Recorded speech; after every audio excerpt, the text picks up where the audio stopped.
Bring the meeting back to order. H1, project schedule. All right, Mr. Chairman. Let me get to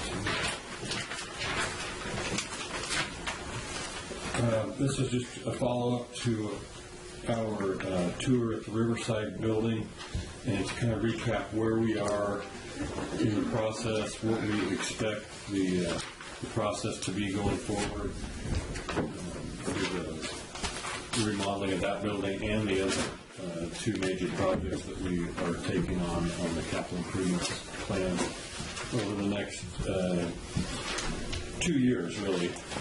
And there's a memo in your packet from me to you dated September 15th that details our project schedule.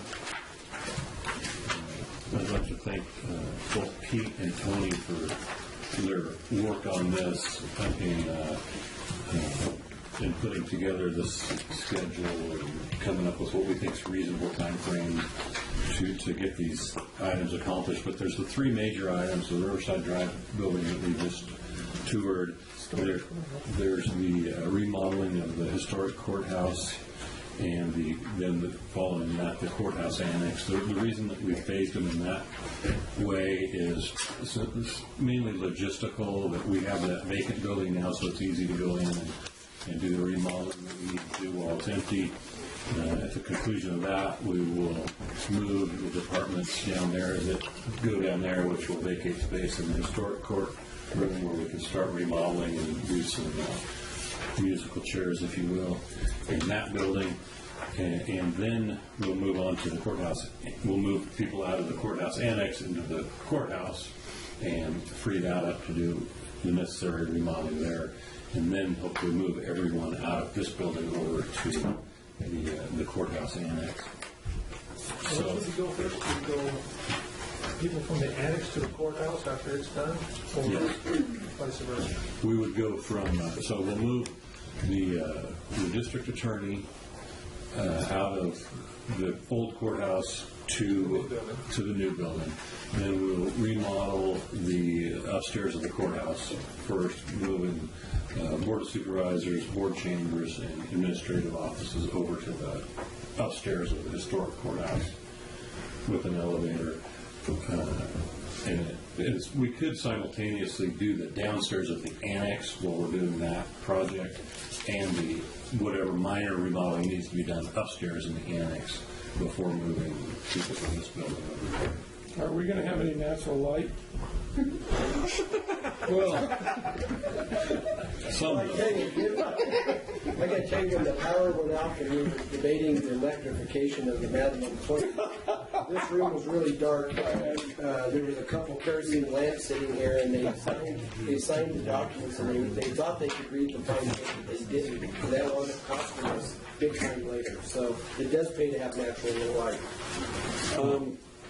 The only thing I see on this courthouse deal, Richard, that's a concern of mine, is you don't have any on heating and air conditioning, HVAC on the courthouse. And I talked to Nancy about it here a month or so ago. It's a beautiful building. It's either hot or cold. And, with today's technology, I think we could get rid of all those little window coolers. Yeah. I think that's I think it'd be a worthwhile investment. I don't know what the power bill is to run every one of those, but I having worked in there, I totally agree. The courthouse is 100 degrees in the summer and it's 100 degrees in the winter. But I think it would be worth the effort. And on tax day, it's 120 degrees. Yeah. But I think it'd be worth the effort to look into.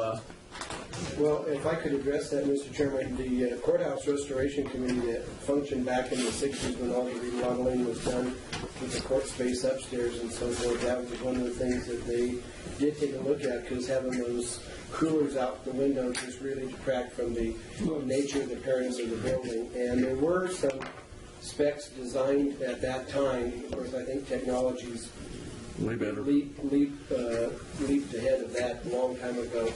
But I think it is something that is feasible to do, and it was envisioned at some point, because there's also some earthquake seismic upgrades that need to be done and things of that nature. And at one point we envisioned a project that would basically have everybody be vacate from the building for about 6 months into temporary locations and actually go in there and do a bunch of that, and that was all going to be addressed at that point. But this proposal doesn't envision that kind of overhaul of the building. But I agree with you. If there's a way to do something with the HVAC system, that would be great.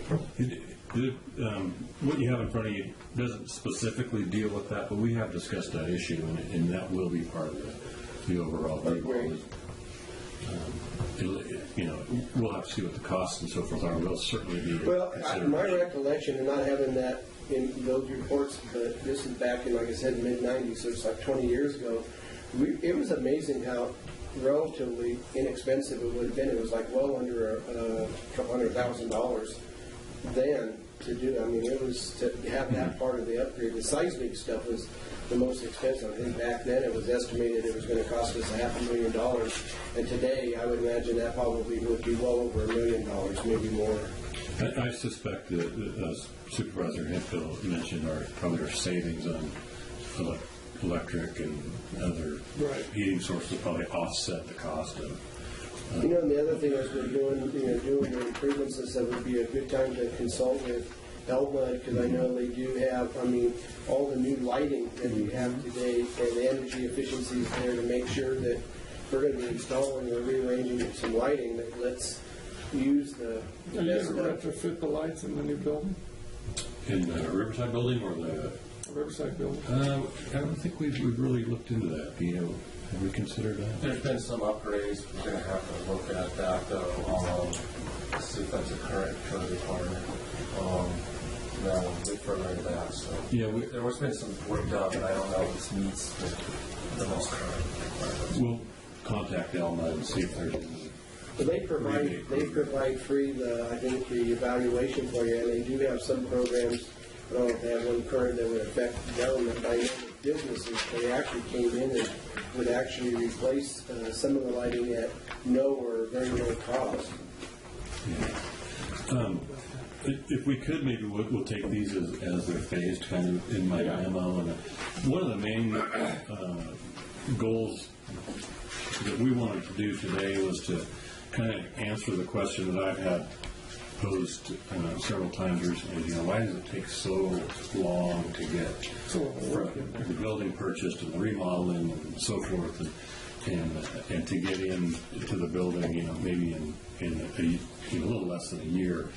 And the reason is outlined in the memo. There are a number of tasks there that have time frames that are that we will try to reduce, and we have the opportunity to reduce, but some of them have to be sequential.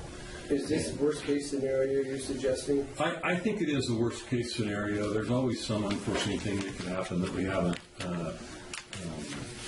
anticipated, but I think this is a comfortable schedule that we can get it done at. Others may disagree, but I think it is doable. So the first thing, of course, we closed escrow on September 16th.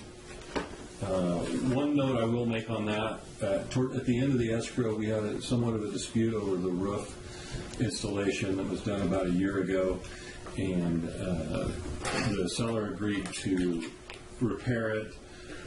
Their repair wasn't satisfactory to our inspectors, so we negotiated a credit back In the purchase price. in the purchase price in an amount that our inspector indicated that it would cost a repair of $33,000.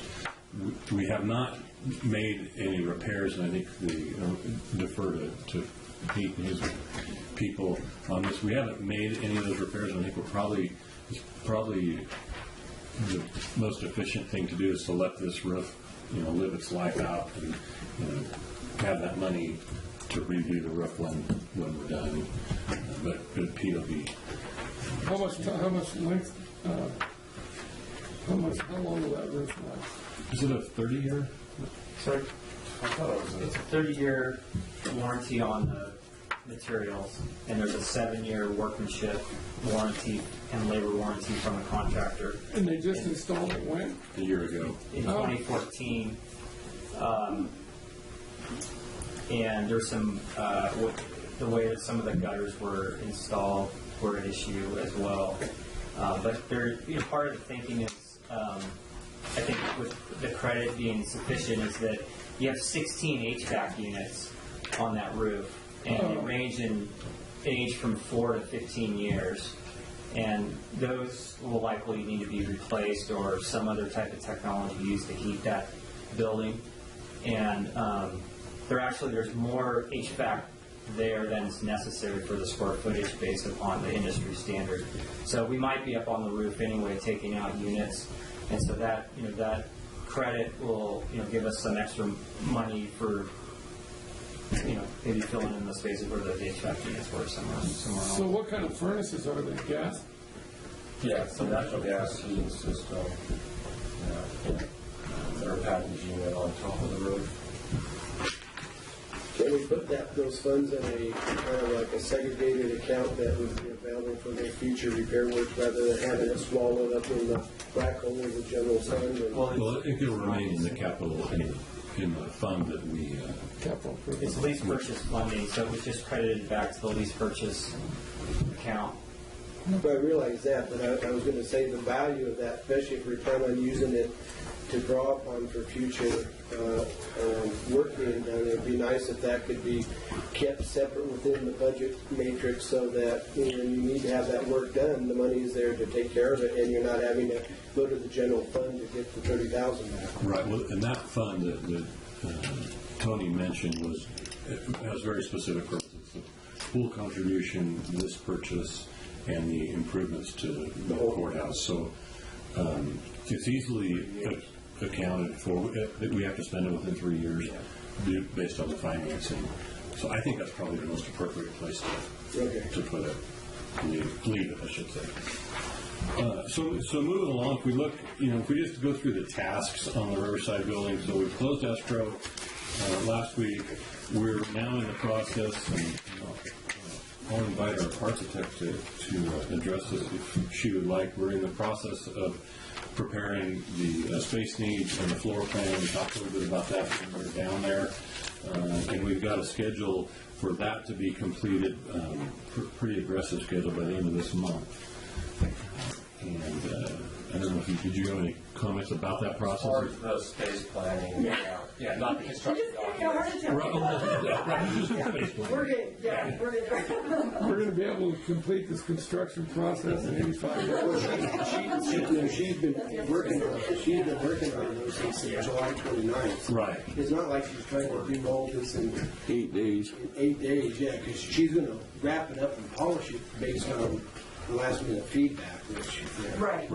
And that's kind of right where we are now, is just based on some conversations as late as today. We'll be wrapping up the final plan, and we'll bring that back to the board. Richard, I have a question. On some of those office spaces where we're going to have the permanent walls, are some of those going to have some kind of an insulation, or part of it just for the privacy practices on? Because there's some rooms that are obviously going to be used for The interior walls you're talking about? the interior walls. Because some of those are going to probably want to be sensitive. I'm assuming. Is that being considered? Or? Yes, and I'll let.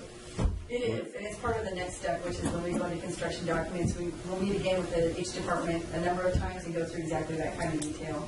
Because even in the walls that are in place, which we're trying to reuse most of them, the framing isn't particularly accommodating of privacy, so we may need to enhance those, but new construction will identify which ones need sound separation as well, yes. But yes.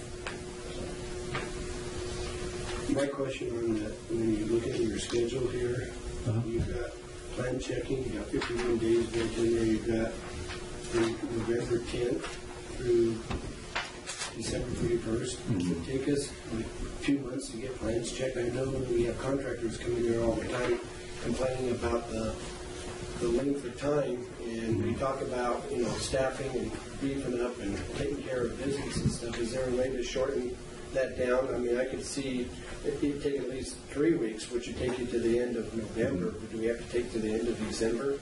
I can maybe address that. That's a worst case scenario that we're talking. That's if there's fix-ups that come back on the plan checks and they have to go back again. This is a commercial institutional thing, So back and forth. so there could be back and forth, yeah, with that. Not So- just, so it's not the garage we're bringing in and that goes pretty quick. So the question is, in terms of the urgency given to the plan checkers, that, is it just treated as normal business, or do we give it a priority to put it? I will make every effort on my part to see if I can shepherd that along quicker with, again, through the building department and, And reason, I mean, just to, when you look at the flow of things, is because of waiting until now it's New Year's, and because you have the new board reconvening, and you have to wait till they come into session because the board apparently has to act on it.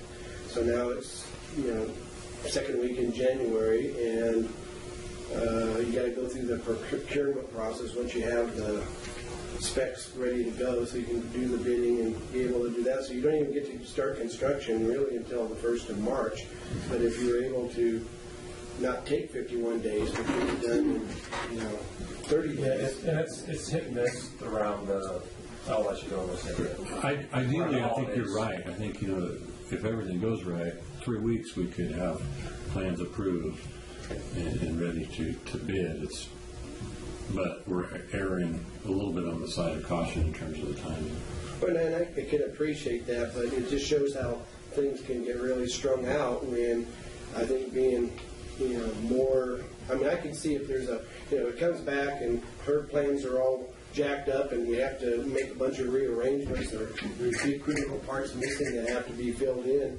It may take us 75 days, and so this 51 days is probably going to miss by a big amount. I mean, that's going to delay the project. So I just kind of want to get a feel for how that process works, because now I'm starting to appreciate when you have the big contractors in here, complaining about you don't have enough people upstairs and how long it takes to get a permit to be able to get started. So I just... Sure can. Gail Norwood, Assistant Director of Planning and Building Services. I think we can move as quickly as the architects and the project planners are ready to move. We found that we get things to our plan checking company, which is Wildan, and the turnaround is great. So it's about how many back and forth, exactly what you're saying. But even with, on average, we're usually looking at kind of 3 iterations on like a home, let's say, and that's running about 3 weeks to happen. So it's still pretty. The 51 days, I think, is more than reasonable, and we'll take in time to make adjustments if we need to. Well, I can see, building a new building from scratch, that's going to require additional attention. We're basically renovating an existing building, so I would think that, it probably is more complicated. I live in a 100-year-old house, so I know what that means. But at the same time, it's also, I think it's less complicated. So renovating takes a lot more time and issue and paperwork than the new one. Like fixing an old fence and building a new one, body. Okay, keep going. Okay. So, if we follow this schedule, and I'm hopeful that we can, shave some significant time off here and there. And then we would we'd do the bidding right after that, from January's 10th or so, I'm not exactly sure of the dates, through February, and begin construction in the first part of March, which should take that long, and have construction completed by the end of May, and move the departments in there immediately thereafter. But if you were able to shorten some of those other timelines, that could move up maybe theoretically by 30 days even? I think so. I think that's a reasonable. So we'll be in there in April. I'd like to be in You'd be in there as early as April, but no later than June 22nd. Yeah, I think that's a good time frame, and I know. Yeah, so I wanted to speak to the on item 1F, the procurement stage, that start date of January 12th of 2016. We were actually proposing to come to the board with the bid document so you could see what the final layout was that we were bidding on. So if you don't want us to come, that's not normally what we would do, but if you want us, staff, to go ahead and go out for procurement without authorization from the board and seeing what the final floor plan is, then then we can do that. But we were originally contemplating that the board wanted to see what the final floor plan was before we went out to bid. And then the day of the 23rd was an award day in February. Well, I mean, personally, if you've got the documents ready to go out to bid long before January 12th, I'm not in favor of just sitting there waiting until the board convenes. I would say, I would be in favor of you guys just proceeding. The only request is provide us a copy so we can see what it is, and if you give that to us, sometime prior to that, I mean, that way if there was an issue a board had, but I don't see where the board, that you were today and looking at the layout that you have is giving me confidence that we're sorting out how the building's going to be used, and people are thinking about the flow of traffic and the interaction of the departments and the like, and I think that's what I'm more interested in. I'm not going to tell you where the wall should be. So what I would suggest, that being the case, and I agree, is that as we prepare the documents, we would if it looks like there's going to be a period where we're not going to have a board meeting that's convenient, or they're going to get done during the holidays, then I would come back and ask for authorization to release them when they become ready immediately, rather than waiting for them. Absolutely. I'm in favor of that. Okay. Because, I mean, the board's going to, for the most part, unless, we don't like what you're doing and we just want to shut down the project altogether, I would say they're going to pretty much accept what you bring in. Well, I would think by that point we would have a very solid floor plan. It may just be some of the specifications that... Well, we're going to have, the architects will have all this stuff done by the 27th. So what we saw today and those drawings that we saw today, they're going to be basically fleshed out at that point. So pretty much what we're going to be doing is going to be based on that document. So if we've got issues with the steps of that, then now's the time for us to have an issue with it, not in January. So, and she looks like she's got a pretty good set of drawings there. So, Okay. So that pretty well takes us through the critical path time-wise. I guess it'd be wise to have a discussion after everybody's seen the preliminary plans and the building, if there's any concerns about what is being proposed, or if you like it or hate it, or if the DA should have more. I was concerned about the flow of the foot traffic, and I think having the more active departments up front and the less active with interacting with the public in the back, and things like with the parking and the gate and access, those are issues that we've had discussions about. We want to make sure that's well thought of. What kind of security we're going to have with the facility as relating to the bike trail right behind it.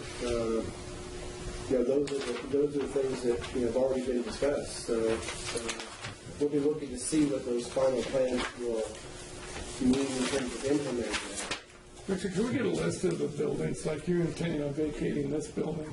What other buildings are you intending on vacating? Maybe we can get their addresses so we can kind of correlate to what exactly you guys are. At this point, it will be this building, and then the one in question, Roosevelt's kind of a separate discussion as those people move over to the Berry Creek Plaza.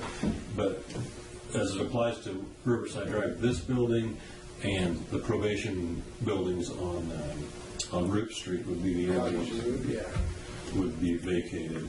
Do we still have the Bashir building? I'm sorry, Brashear also. We do. Who's using Bashir right now? Health and Social Services fiscal. That's okay. Because they're going to go back over to the Bundle complex when the child support building gets open. No, Where are they going? they're going to stay there until I have a place to put them. Yeah, so for the time being, they're going to remain there, which is fairly convenient because they're close to the administrative office. Was there room in the annex when we do the reshuffling? Yet to be seen.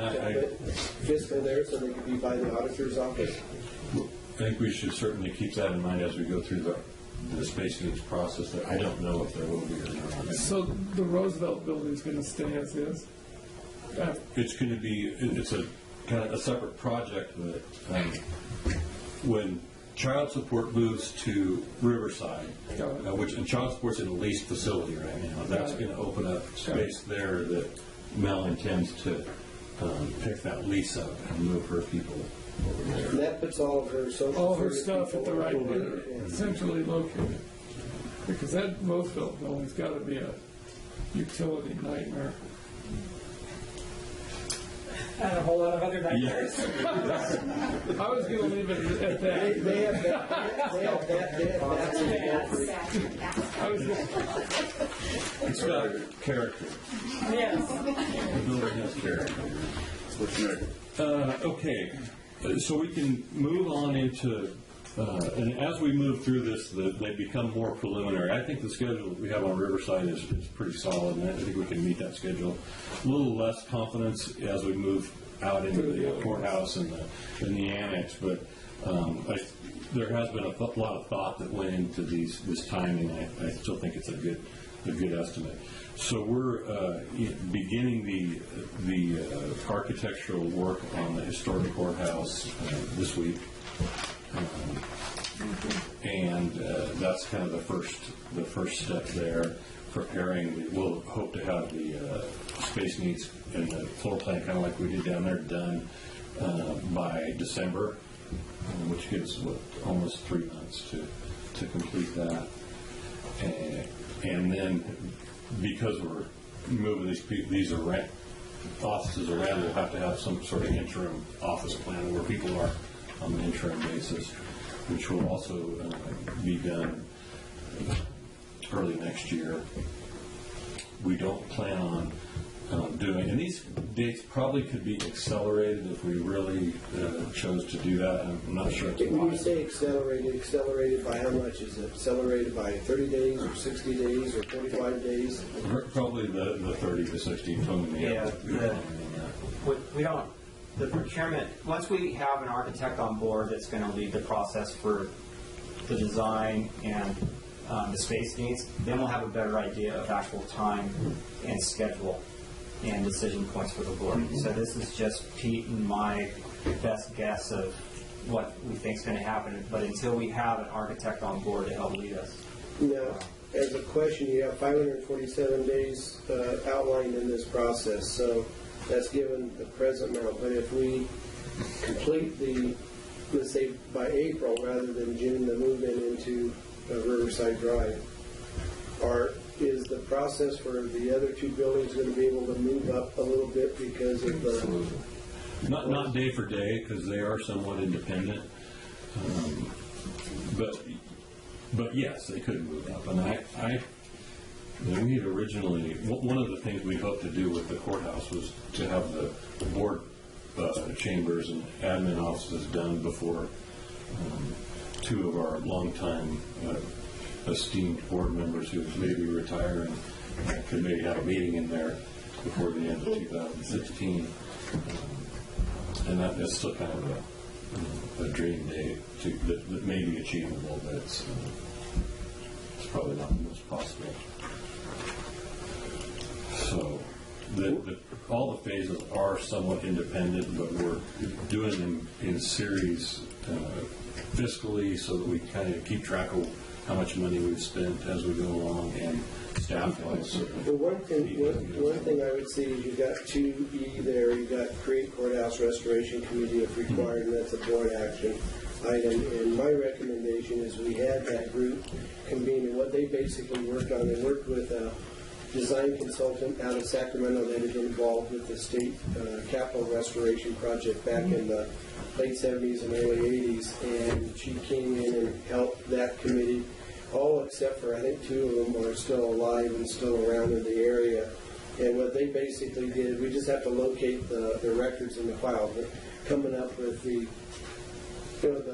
color palettes and stuff, all the work that was done in the courtroom that got done for Judge Bradbury when he became judge there in 96, 97 era was all kind of under that group. So I don't, that's when they looked at the things in the windows, the coolers and stuff. And so there is already, I think, a kind of a template of what is expected to restore that building back to a 19-teens, 1920s era building, which is when it was built. In fact, 1917 is when it was occupied. They were actually constructing it 100 years ago right now. They started in 1915 and completed the work by 1917. So getting this done, Richard, I think, brings it right on the eve of the 100th anniversary of the centennial of the building, so it'd be a nice way to. So we're just playing catch up with Modoc County then? Yeah, catch up with Modoc County, but celebrating the heritage of the county there. I think the improvements that we're going to see as a result of this project is really going to set the tone for county services for the next 50 years. It seems like about every 50 years, the first 50 years was the original courthouse, and then we had this courthouse, and then in about 1960, 50 years into is when they built the annex, and so about every 50 years we go through a rejuvenation process. But I think rather than trying to reinvent what those folks did, I think what we should do is utilize what's there and should be on the record, and those folks are around, and I would say if we need them to come in and maybe meet to review whatever plans and give their stamp of approval, that's fine and good, but I think they're going to tell you what they told you 20 years ago. And I view the Courthouse Restoration Committee as an advisory committee to this board, so it's kind of up to however the board chooses to involve them or not is really up to you guys. Yeah, my attitude is I would just assume that we utilize the recommendations they already have made, and those are a matter of record, and I think it could be done through Public Works and our design consultants and everybody else. I mean, we don't have to meet to reinvent those wheels, I don't think. So. Okay. Okay, we'll make a note of that. Is that the consensus of the board? Good enough. Good enough. That helps kind of also shorten, it takes one more extra loop out. They're available for consultation. If staff needs some additional input, they could round up those folks, invite them in, and have them, give some input, but it would be an informal process rather than something that would be structured, and Susan would have to send them 700 forms and go through all the rigmarole that's involved with doing that. Okay. And then the final phase, and 2 and 3 are going to be, I think, done more in tandem than phase 1. The courthouse annex will be along a lot of the same time tracks as far as architectural work and potentially even the bidding and the construction.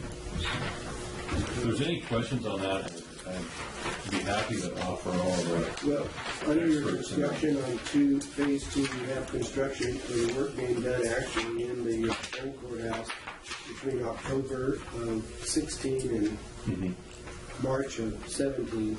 But if you could get that somehow moved up to where you're into construction by August, which is 30 to 60 days ahead, then theoretically you could be have a bunch of it done before the end of the year. Okay.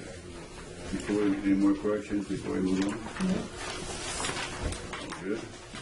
Okay, well, thank you all your staff for being here. We needed action. Give our blessing. This is kind of a report, and we didn't really agendize it for. I didn't see no action. Direction to staff. We mainly wanted to just make sure there weren't any objections to the plan or the time frame or any of that before we. I think Richard probably got more direction than he needs. Maybe.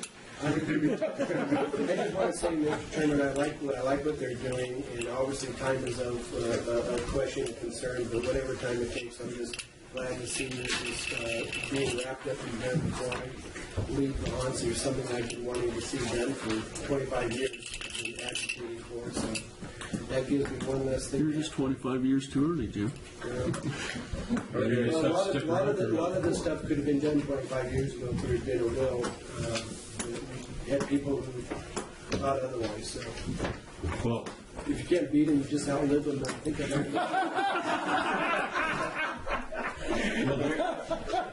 the whole, I want to say the whole team that's working on this project is very anxious to see it done. And Get her done. we're not going to waste any time. Forward direction. You got Get her me, done. Tony, two people that I think are going to do well this week. Sounds good. We're going to move on. Do you want anything else on D1? No.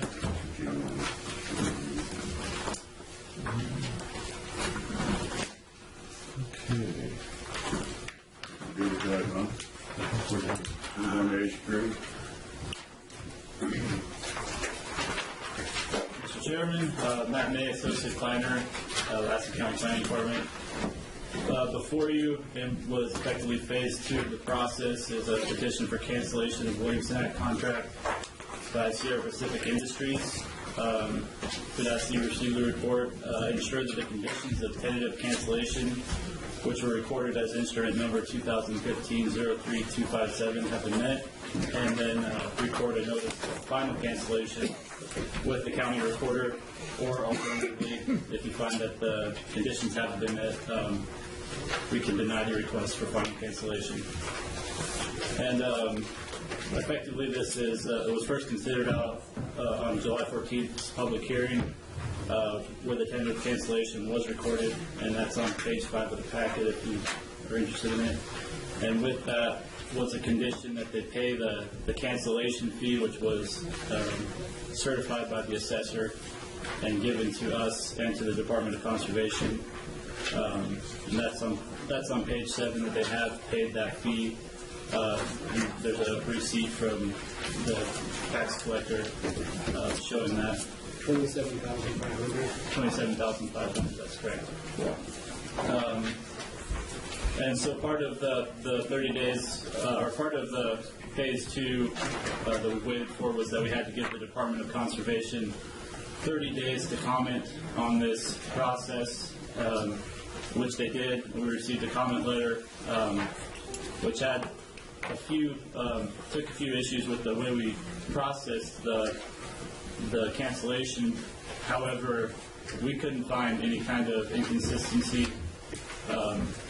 with how we had handled it, and they didn't indicate in any way that we should not continue with processing of the final cancellation. So we're recommending that we record the final cancellation, and we did actually respond to their letter with email, and then had a phone conversation with the Department of Conservation today, which verified that they don't take any issue with us recording the final cancellation today. So if there's any other questions, I'd be happy to answer them. Otherwise, I have a question. So this $27,500, that's the back taxes for the tax? no, that is just the unrestricted value of the land if it weren't under the Williamson Act contract.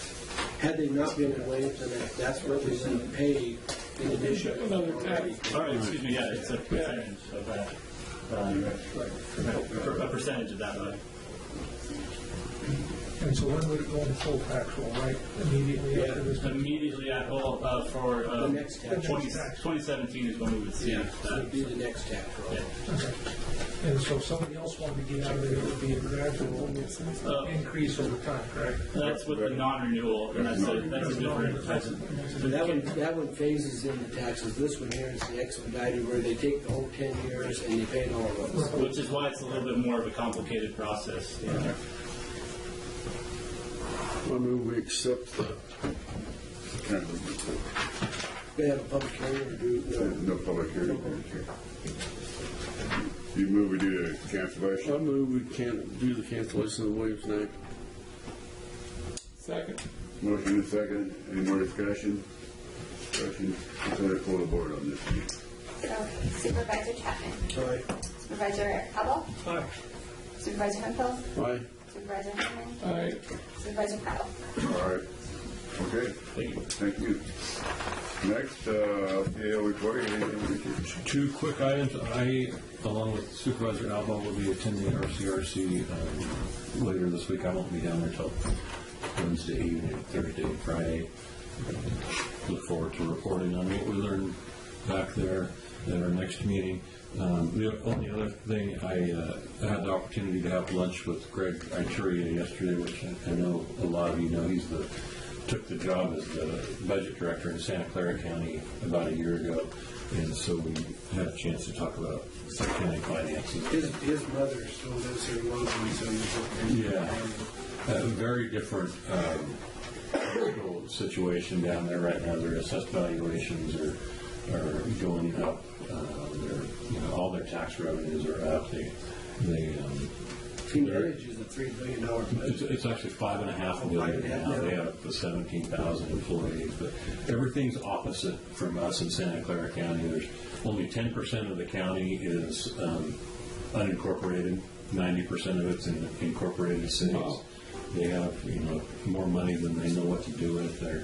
They're interestingly politically in that environment. Their eligibility worker, caseworker unions have all the political clout, and the public safety unions have none, which is flip-flopped from us. And it was really interesting to talk to them about the sheer numbers that they deal with. They have a hospital system with 6,000 employees. A lot of things going on, but their parts of the state are definitely doing very well. And Their pockets, though. he was bemoaning the fact that he's a little bit not can't really buy a house down there on what most people would consider to be a really big salary, but he did like it. And just thought I'd mention that to the board because I know a lot of you know Greg. What county? Santa Clara. Santa Clara. He was at Butte County for quite a long time. He's been in different counties, but he was in and out of Butte 2 or 3 times and into other counties. This has been definitely a big step up for him. Yeah, he's a very good financial analyst. One of the supervisors from Santa Clara County, actually, when I was going from the airport over to the hotel at the county's conference last November, it was from Santa Clara, so I got a chance to visit him. He told me that their discretionary budget for each of the supervisors was like $2 million. Yeah, and I told him, he asked me what our discretionary fund was. He said $5,000 per board member, roughly. And he gets a totally different one. And the guy was quite interesting to talk to. So that'd be about the time when Greg got hired here, I think. Yeah. Okay. If nothing else, we're adjourned the meeting.